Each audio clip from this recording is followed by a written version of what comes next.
Study IQ IAS, अब तैयारी हुई अफोर्डेबल। नमस्कार दोस्तों आज हम बात करेंगे पनामा कनाल के क्राइसिस के बारे में। जी हाँ, वहां पर एक बहुत ही अनप्रेसिडेंटेड क्राइसिस देखने को मिल रहा है ड्राउट की वजह से, जिसका वर्ल्ड ट्रेड के ऊपर काफी बड़ा इंपैक्ट आपको देखने को मिलेगा। तो क्या भारत इससे प्रभावित होगा कि नहीं होगा, और ओवरऑल ये क्राइसिस क्यों हो रहा है, आगे इसका ऑल्टरनेटिव क्या है, वो सारी चीजें हम डिस्कस करने वाले हैं।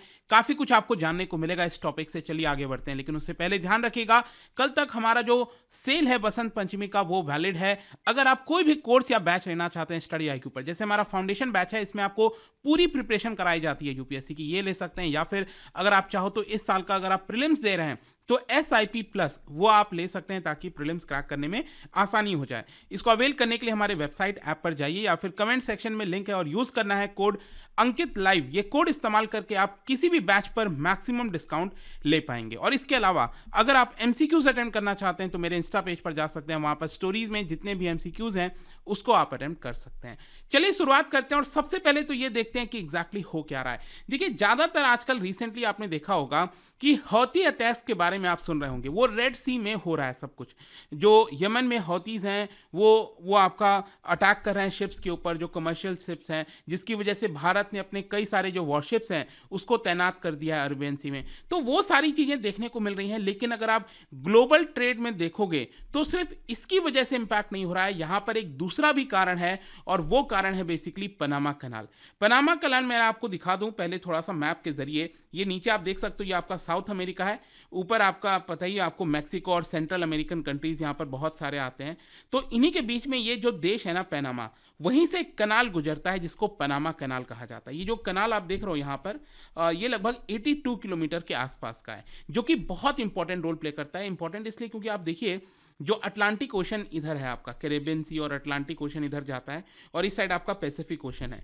अगर ये कनाल नहीं होगा तो बहुत लंबा रूट लेना पड़ता है, ठीक है। तो इसकी वजह से ये जो कनाल है वो ट्रेड रूट बहुत ज़्यादा शॉर्ट कर देता है। वो भी मैं आपको आगे एग्जैक्टली बताऊंगा कितना शॉर्ट करता है क्या है।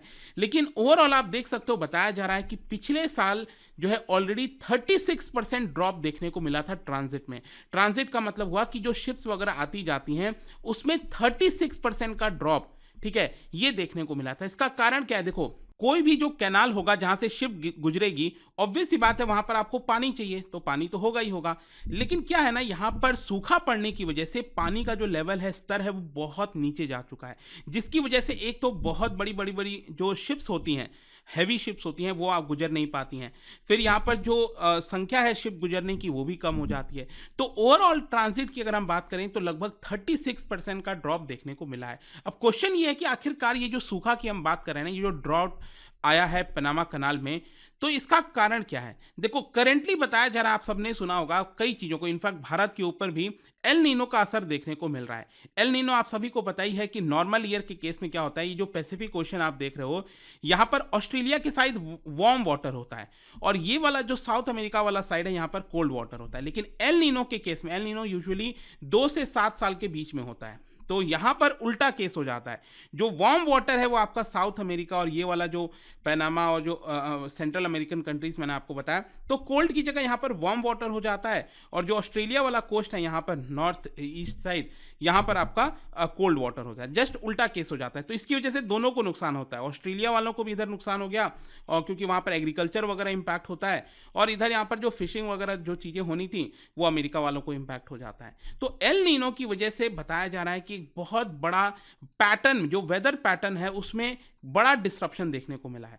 और जो कैनाल है मैं आपको बता दूं, वहां पर रेनफॉल से ही ज्यादातर पानी भरता है। ये जो मैंने आपको कैनाल दिखाया ना यहाँ पर, ठीक है, तो यहाँ पर रेनफॉल का बहुत इंपॉर्टेंट रोल है। और क्यों है मैं आपको बताता हूँ। वहां पर एक लेक है कैनाल में ही, कैनाल की जस्ट बगल में, अगर आप एडजेसेंट देखोगे, गटुन लेक, मैं अगेन आपको दिखाता हूँ मैप में। ये अगर आप देखिए, ये रहा आपका पनामा, और ये पनामा कैनाल है, ठीक है। और इसके जस्ट एडजेसेंट ये जो लेक आप देख रहे हो ना, इस पूरे लेक को कहा जाता है गटुन लेक, ठीक है। तो वहां पर क्या होता है कि बारिश वगैरह होने की वजह से बहुत सारा पानी कलेक्ट हो जाता है। तो इन केस यहाँ पर अगर मान लो पानी का लेवल वगैरह कम हुआ, तो इस लेक से इस कनाल में जो है रिलीज किया जाता है, ताकि पानी का स्तर रहे, और साथ ही साथ जो शिप्स का आवागमन है वो आपका लगातार बरकरार रहे, इसमें कोई दिक्कत ना आए।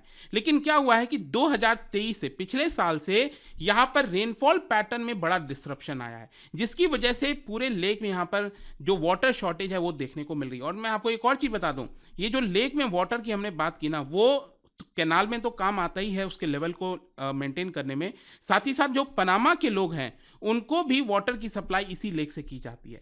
तो ओवरऑल पूरा इम्पैक्ट हो गया, मतलब कि लोगों को पानी भी नहीं मिल पा रहा है, मतलब कि कम मिल रहा है, और ओवरऑल जो शिपिंग है वो भी इम्पैक्ट हुआ है, जिसकी वजह से यहाँ पर रिस्पॉन्स में जो पनामा कैनाल की अथॉरिटीज़ हैं उन्होंने कई सारे मेजर्स लेना स्टार्ट कर दिया, जैसे कि जो ट्रैफिक वगैरह गुजरता है शिप्स का, उसकी संख्या कम कर दी है, ठीक है। और साथ ही साथ जो शिप के साइजेस हैं उसको भी थोड़ा सा लिमिट लगा दिया कि इससे बड़ी जो शिप्स हैं वो हम यहाँ से गुजरने नहीं दे सकते, क्योंकि वाटर का लेवल उतना नहीं है, क्योंकि वाटर का लेवल जब एक पर्टिकुलर चीज़ पे आएगा तभी वहाँ पर बड़ी शिप्स गुजर पाएंगी।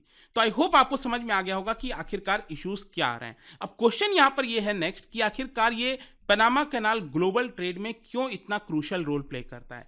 देखो मतलब आप कह सकते हैं कि ग्लोबल ट्रेड में एक बहुत बड़ा लिंचपिन का काम करता है, मतलब कि कनेक्ट करता है पनामा कैनाल कई सारी चीज़ों को, स्पेशली यहाँ पर शॉर्टकट की तरह आप इसको देख सकते हैं। मतलब आप समझिए दुनिया के मेजर जो गुड्स हो गए, एनर्जी प्रोडक्ट्स हो गए, कंटेनर्स हो गए, ग्रेन्स हो गया, पैसिफिक और अटलांटिक ओशंस के बीच में, उसको कनेक्ट करने में ये जो कनाल है वो बहुत इंपॉर्टेंट रोल प्ले करता है। और जब हम बात करते हैं ना रूट की, आप सोच के देखिए यहाँ पर अगर पनामा कनाल नहीं होगा तो कितना लंबा रूट लेना पड़ सकता है। सोचिए अगर यहाँ से कोई शिप्स गुजर रही है तो वो आसानी से पनामा कनाल होते हुए आपका जा सकती है, लेकिन अगर वो यहाँ पर नहीं है, अगर वो कनाल नहीं है, तो आप सोचिए लगभग ये पूरा cape of good hope, sorry वो तो अफ्रीका वाला हो गया, केप ऑफ, सॉरी वो नहीं, बट अल्टीमेटली आपको समझना है कि साउथ अमेरिका का पूरा ये पार करके इधर से गुजरना पड़ेगा। तो लगभग डिस्टेंस देखिए 8000 नॉटिकल माइल्स बढ़ जाएगा। 8000 मतलब लगभग 13,000 किलोमीटर, सोचिए, ठीक है। ये कुछ वैसा ही हुआ, वो रेड सी वाला जो हम चर्चा किए थे ना पिछले महीने और पिछले साल, काफ़ी ज़्यादा उसकी चर्चा हुई थी, तो कुछ वैसा ही हाल आपको देखने को मिलेगा। और इसकी वजह से 18 दिन और लगेंगे, तो यहाँ पर डिस्टेंस बढ़ जाएगा, टाइम ज़्यादा लगेगा, and without it global maritime trade would face substantial delays and increased expenses. साथ ही साथ आपको मैं बता दूं इतना ये क्रूशल क्यों है, क्योंकि लगभग 1000 शिप हर महीने पनामा कनाल से पास होती हैं। 1000 शिप का मतलब क्या हुआ, अगर हम डेली एवरेज देखें तो करीब 33 शिप्स के आसपास आपको देखने को मिलेगा, ठीक है, जो कि लगभग पूरे महीने अगर हम बात करें तो 40 मिलियन टन्स ऑफ गुड्स जो है वो वहां से पास होते हैं। मतलब दुनिया का ग्लोबल मैरीटाइम ट्रेड वॉल्यूम आप देखोगे ना तो 5% रफली जो है वो ये कनेक्ट करता है, जो कि 170 कंट्रीज में 2000 जो पोर्ट्स हैं वहां तक सामान ये ले जाते हैं, एक पोर्ट से दूसरे जगह ले जाते हैं। साथ ही साथ यहाँ पर आप देख सकते हो पनामा कनाल जो है वो स्ट्रैटेजिक इंपॉर्टेंस भी रोल प्ले करता है। क्यों? क्योंकि देखिए यहाँ पर क्या है ना, जो नॉर्थ अमेरिका है, नॉर्थ अमेरिका में जो अमेरिका हो गया, यूएसए, वो अपने आर्मी को कभी भी डिप्लॉय करना हो अटलांटिक ओशन में, पैसिफिक ओशन में, तो इजीली ये पनामा कनाल का इस्तेमाल करके वो कर सकता है। जैसे आपको याद होगा क्यूबन मिसाइल क्राइसिस वगैरह हुआ था, इस तरह के कई सारे, स्पेशली एक और आपको याद होगा वियतनाम वॉर। तो हर चीज़ में यहाँ पर अमेरिका ने पनामा कनाल का इस्तेमाल किया था, तो अमेरिका के लिए भी बहुत ज़्यादा स्ट्रैटेजिक इंपॉर्टेंस रखता है पनामा कनाल। खैर अगर हम बात करें अभी प्रेजेंट में इमीडिएट इसका इम्पैक्ट क्या आया है, डिसरप्शन क्या आया है, तो आप देख सकते हो बताया जा रहा है कि अभी जो सूखा पड़ रहा है पनामा कनाल में, इसकी वजह से ओवरऑल जो ग्लोबल शिपिंग है और जो ट्रेड रूट्स हैं वो इम्पैक्ट हुए हैं। जैसे कि मैंने अभी आपको क्या बताया था कि डेली एवरेज में कितने शिप्स वहां से गुजरने चाहिए, 33 के आसपास, क्योंकि महीने भर में 1000 शिप्स करीब गुजरती हैं, लेकिन अभी प्रेजेंट में आप देखोगे सिर्फ 24 शिप्स ही गुजर रही हैं। 24 का मतलब हो गया 700 शिप्स के आसपास हर महीने। तो आप सोचिए कहाँ 1000 के आसपास, कहाँ 700, मतलब कि 30% की गिरावट देखना तो अपने आप में एक बहुत बड़ा संकट पैदा कर सकता है ये। एंड यहाँ पर इसकी वजह से कई सारे जो शिप्स हैं उनको जो बड़ा वाला ऑल्टरनेट रूट मैंने आपको बताया ना, वहाँ से पूरा वो चीज़ें लेनी पड़ती हैं, जिसकी वजह से अब देखिए यहाँ पर क्या है ना कि एक तो टाइम गया और दिन ज़्यादा लगा, डिस्टेंस ज़्यादा लगा, वो तो सब तो है ही है, लेकिन इसके अलावा भी जो एडिशनल एक्सपेंसेस होते हैं, जैसे फ्यूल का कंजम्पशन हो गया वो बढ़ जाता है, जो उसमें क्रू हैं, क्रू वर्कर्स वगैरह हैं, उनका वेज हो गया, सैलरी वगैरह, मेंटेनेंस कॉस्ट हो गया, शिप्स वगैरह का, हर चीज़ में इंक्रीज देखने को मिलता है, तो ओवरऑल कॉस्ट बढ़ जाती है। और जब कॉस्ट बढ़ेगी तो आपको पता है ग्लोबल इन्फ्लेशन बढ़ेगा और उसका असर भारत पर भी होगा।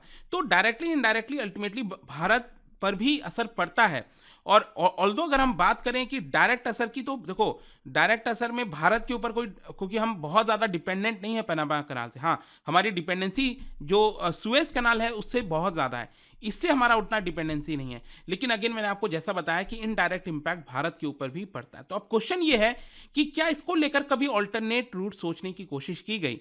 मतलब पनामा कनाल तो है, एक ही कनाल है वहां पर पूरे, अगर आप अमेरिका में, नॉर्थ अमेरिका और साउथ अफ्रीका के बीच में साउथ अमेरिका के बीच में देखेंगे। तो इसको लेकर मैं आपको बता दूं, 2013 में एक निकारागुआ रूट जो है वो कंसीडर किया गया था। निकारागुआ रूट, जैसे कि ये पनामा कनाल हो गया, यहाँ से ये पनामा कनाल गुजरता है, ठीक है, तो वैसे ही ऊपर ये छोटा सा देश है निकारागुआ, ठीक है, वहां से भी एक कुछ ना कुछ कनाल जो है पास कराने की संभावना देखी गई थी 2013 में। और इसके लिए निकारागुआ की जो सरकार है उन्होंने 50 ईयर का कंसेशन जो है हांगकांग की एक फर्म के साथ साइन किया था, जिसमें यह तय किया गया था कि लगभग 2.5 लाख टन से भी ज़्यादा के जो शिप्स हैं वो वहाँ से गुजर सकती हैं। और लेकिन अल्टीमेटली ये जो पूरा प्लान है वो मटेरियलाइज नहीं हो पाया और इसको लेकर कुछ भी काम नहीं हुआ। फिर दूसरा एक जो रूट बताया जा रहा है उसमें यह है कि शिप्स के साथ साथ हाईवे के तहत भी जो गुड्स हैं उसको गुजारा जाए।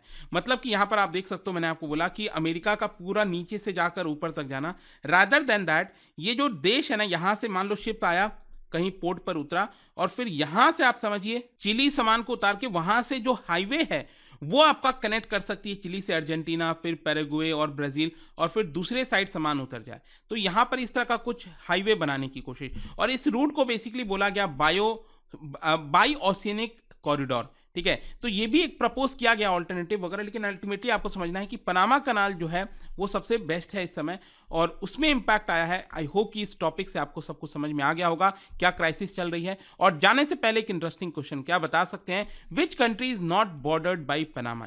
इनमें से आपको बताना है कौन सा देश पनामा के साथ बॉर्डर नहीं करता। इसका राइट आंसर आप सबको पता है, मेरे इंस्टाग्राम पर तो मिलेगा ही, वहां पर अगर आप नहीं हो कोई बात नहीं, टेलीग्राम से ले सकते हैं इसका सही उत्तर। मैं कई सारे जो एमसीक्यूज हैं वो यहाँ पर स्टोरीज में डालता रहता हूँ। अगर आपको पीडीएफ चाहिए तो टेलीग्राम पर आइए, अलग अलग सोशल मीडिया पर आप जुड़ पाओगे। और जैसा मैंने आपको बताया, अगर आप यूपीएससी की तैयारी कर रहे हैं, कोई भी बैच चाहते हैं, you can just use this code Ankit live to get maximum discount. And I hope की वीडियो आपको पसंद आया होगा। मिलता हूँ आपसे next time. Till then thank you very much, see you soon. Study IQ IAS, अब तैयारी हुई अफोर्डेबल।